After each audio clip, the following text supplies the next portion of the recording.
CTET जुलाई के अभ्यर्थी जो होंगे, अपियरिंग मतलब जो कैंडिडेट्स होंगे, उनको मौका दिया जाएगा और ये अधिसूचना निर्गत हो गई है और इसीलिए मैं इसकी घोषणा भी अपनी सीटेट की परीक्षा अगर 20 तारीख को देंगे और हमारी परीक्षा भी अगर 20 तारीख को है तो फिर से एक टकराव की स्थिति उत्पन्न होती है। और चूँकि वो सीटेट की परीक्षा राष्ट्रीय स्तर की परीक्षा है, इसलिए मैं अपनी परीक्षा को तिथि में थोड़ा परिवर्तन करूँगा। 24, 25, 26, 27 4 दिन लगातार वो परीक्षा हो जाएगा, जिससे कि किसी को कोई कठिनाई नहीं हो। इन्हीं 4 तिथियों में मैं प्रथम शिफ्ट एंड सेकंड शिफ्ट में करके, मैं प्रथम पाली और द्वितीय पाली करके दोनों शिफ्ट की परीक्षा इन्हीं 4 दिनों में कर लूँगा। अगर अभ्यर्थियों की संख्या जो एक सर्टेन सीमा जो हमारी कैपेसिटी है, आवासन की जो क्षमता है, उसके से ज़्यादा अगर होगा तो मैं ऐसा करूँगा। और इंटीग्रेटेड बीएड वालों को भी मौका दिया जाएगा, मतलब जो अपियरिंग कैंडिडेट है इंटीग्रेटेड बीएड के, उनको भी मौका दिया जाएगा। 31 अगस्त जो है वो आयोग के द्वारा निर्धारित की गई ये तिथि जो है, ये भी शिक्षा विभाग के साथ परामर्श करके ही ये तिथि निकाली गई है, ये परीक्षा देने की, क्योंकि ये अनुमान लगाया जाता है। और जैसा कल हम लोगों ने पूछा भी, सीटेट के भी पदाधिकारी आए थे। सीटेट को लेकर सर ये पेपर में आया है सर आज, उन लोगों को मौका दिया जाएगा और वो परिणाम जो है वो कहा जा रहा है कि वो समय तिथि जो दिया गया है बीपीएससी की, उससे पहले भी परिणाम आ जाना चाहिए सर, इसको लेकर क्लियर कर दीजिए सर। देखिए, पहली बात तो मैंने पिछले प्रेस कॉन्फ्रेंस में ये प्रश्न पूछे जाने पर मैंने बताया था कि अर्हता संबंधी सभी को भी परीक्षा अगर हो तो उसमें अपियरिंग कैंडिडेट्स को हम लोग मौका देंगे और 31 अगस्त तक का उसका कट ऑफ डेट रखा गया था। लेकिन उसमें मैंने जो उदाहरण भी जो दिया था वो मैंने बीएड का दिया था कि बीएड की अगर कोई परीक्षा अगर लंबित है, जिसका या परीक्षा हो गई है या परीक्षा फल लंबित है और परीक्षा नहीं हुई है, दोनों ही स्थिति में वो हम 31 अगस्त तक का उसका समय दिया जाएगा। कहीं पर भी हमने ये नहीं कहा था कि पात्रता संबंधी परीक्षा के लिए ये लागू होगा, मैंने ये कहा था अर्हता संबंधी परीक्षा के लिए, और ये कुछ सोच समझ करके ही कहा गया था। ये नहीं कि मैं पात्रता संबंधी परीक्षा के लिए नहीं ये छूट देना चाहता था। मैं छूट तो मैं सबके लिए देना चाहता हूँ, लेकिन छूट देने का अधिकार जो है वो सरकार का है।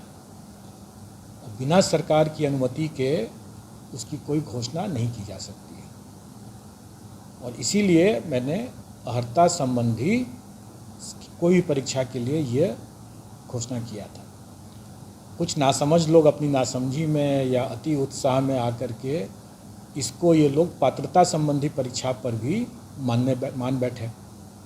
अब उनकी ये नासमझी या अति उत्सुकता को मैं समझ सकता हूँ, लेकिन कठिनाई उससे नहीं है। कठिनाई ये है कि उसके कारण ऐसे अफवाह या ऐसे गलत, मतलब उसका समझदारी से गलत समझ करके उसको, जो सब लोगों ने एक भ्रामक न्यूज़ दे दिया सबको, तो इससे एक माहौल ख़राब हुआ। वहाँ भी उसको भी लोग समझ सकते हैं उस सब बातों को, लेकिन उसमें सबसे दुखद बात यह है कि ऐसे नासमझ लोग जो कल को हो सकता है कि राज्यकर्मी भी बन जाए, अभ्यर्थी होंगे इसके भी, और वो अपमानजनक शब्द ऐसे भाषा का प्रयोग करने लगे और मुझे कॉल भी करने लगे कि आपने तो कहा था ऐसा। ऐसे आचरण करने वाले जो नासमझ या अति उत्साही व्यक्ति हैं, अगर ऐसे राज्यकर्मी अगर हो जाएंगे तो क्या राज्यकर्मी के लिए ऐसा आचरण मान्य होगा, स्वीकार्य होगा? नहीं स्वीकार्य होगा। तो ऐसे अगर राज्यकर्मी अगर होते जो इस तरह का आचरण संवैधानिक संस्था के ऊपर, संवैधानिक पदाधिकारियों के ऊपर इस तरह का आरोप, गलत आरोप और अपमानजनक शब्दों का प्रयोग करना, उनसे जवाब सवाल करना गलत समझ करके, अपनी नासमझी में करके ऐसा मिसकंडक्ट जो करते हैं कोई सरकारी कर्मचारी, तो उनको उनकी बर्खास्तगी भी हो सकती है। तो क्या अगर राज्यकर्मी की अगर बर्खास्तगी हो सकती है ऐसे मामलों में, तो क्या अभ्यर्थी के ऊपर कार्रवाई नहीं हो सकती है या नहीं होनी चाहिए? जो इस तरह नासमझी अपनी ओर की एक बात होती है, लेकिन उसके कारण से अपमानजनक शब्दों का प्रयोग करना, उपहास करना, लांछन लगाना मिथ्या, ये उनके चरित्र बतलाता है, जो कि सरकारी कर्मचारी होने के लिए उपयुक्त चरित्र नहीं है ये। और हो सकता है कि इसकी खामियाजा उन लोगों को भुगतना पड़े। जो ऐसे जो नासमझ लोग अपने अति उत्साह में आ करके अनाप शनाप इस तरह की बात किए हैं, ये तो मैंने अपने उस पिछले पीसी के बारे में बताया उसके संदर्भ में कि मैंने अर्हता संबंधी घोषणा किया था, अर्हता संबंधी परीक्षा के लिए, पात्रता संबंधी परीक्षा के लिए नहीं। लेकिन इसका यह मतलब नहीं है कि मैं पात्रता संबंधी परीक्षा के अभ्यर्थियों को मौका नहीं देना चाहता था। मौका जरूर देना चाहता था, लेकिन उसका निर्णय राज्य सरकार को ही करना था, और जब तक राज्य सरकार उसकी घोषणा नहीं कर देती है, तब तक उसको ऐसा मौका मेरे स्तर से देना संभव नहीं है। मैं चाह करके भी वैसा मौका नहीं दे सकता।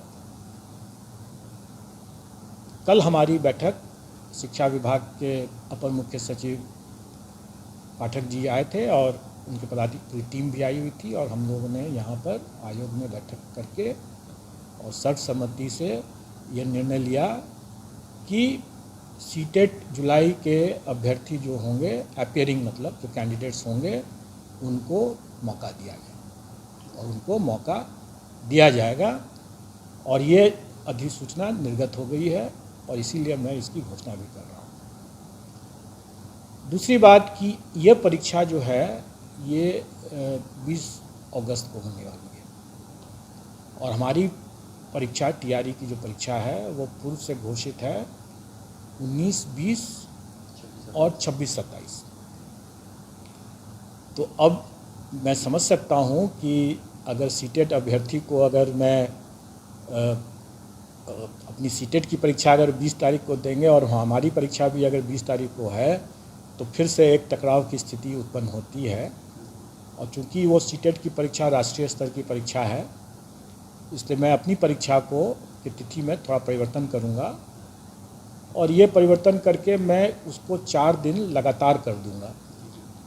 मतलब कि जो अभी 26, 27 है, 19, 20 और 26, 27 है, तो उसको बदल करके 24, 25, 26, 27 4 दिन लगातार वो परीक्षा हो जाएगा, जिससे कि किसी को कोई कठिनाई नहीं होगी।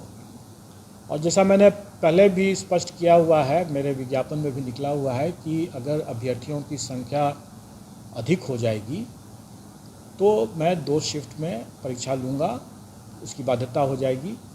और वैसी स्थिति में हमारा प्रयास रहेगा कि इन्हीं 4 तिथियों में, मतलब 24, 25, 26, 27, इन्हीं 4 तिथियों में मैं प्रथम शिफ्ट एंड सेकंड शिफ्ट में करके, मैं प्रथम पाली और द्वितीय पाली करके दोनों शिफ्ट की परीक्षा इन्हीं 4 दिनों में कर लूँगा। अगर अभ्यर्थियों की संख्या जो एक सर्टेन सीमा जो हमारी कैपेसिटी है, आवासन की जो क्षमता है, उसके से ज़्यादा अगर होगा तो मैं ऐसा कर लूँगा।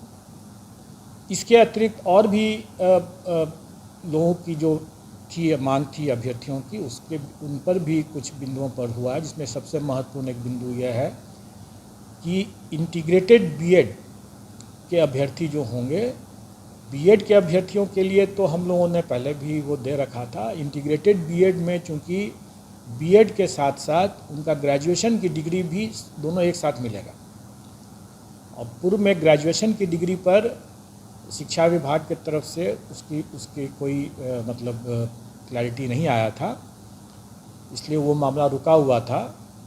अब उसका भी क्लैरिटी आ गया है, और इंटीग्रेटेड बीएड वालों को भी मौका दिया जाएगा। मतलब जो अपीयरिंग कैंडिडेट है इंटीग्रेटेड बीएड के, उनको भी मौका दिया जाएगा। अब ये जो बातें हैं कि जो शिक्षा विभाग ने जो निकाला अधिसूचना कि उसका परीक्षा फल आयोग के द्वारा निर्धारित तिथि के पूर्व में होना चाहिए। ये पहले भी था और अभी भी है और इस सभी मामलों में है। लेकिन इसका ये मतलब नहीं है कि आयोग के द्वारा निर्धारित तिथि 31 अगस्त परीक्षा फल के लिए नहीं है। 31 अगस्त जो है वो आयोग के द्वारा निर्धारित की गई ये तिथि जो है, ये भी शिक्षा विभाग के साथ परामर्श करके ही ये तिथि निकाली गई है, ये परीक्षा देने की। क्योंकि ये अनुमान लगाया जाता है, और जैसा कल हम लोगों ने पूछा भी, सीटेट के भी पदाधिकारी आए थे, उनसे भी पूछा कि आपकी जो परीक्षा 20 अगस्त को होगी तो उसका परीक्षा फल आप कितने समय में दे सकते हैं। तो उन्होंने बताया, अपना एक समय बताया। तो हमने देखा है कि हमारा भी परीक्षा फल जो है वो उसी के आसपास या उसके बाद ही आएगा, उसके पहले नहीं आएगा। इसलिए हम लोग 31 अगस्त का जो डेट रखे हुए हैं वो परीक्षा में अपीयर होने का डेट है। तो सीटेट के परीक्षार्थी जो 20 अगस्त को जो परीक्षा देंगे वो आराम से, तैयारी की परीक्षा भी वो 24, 25, 26, 27 को दे सकते।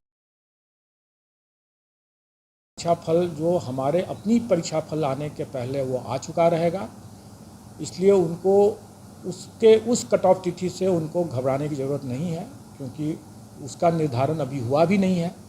और वो मैं तब करूँगा जब मेरा अपना परीक्षा फल जब तैयार हो जाएगा, तभी हो पाएगा वो। उसके पहले उनका आ जाना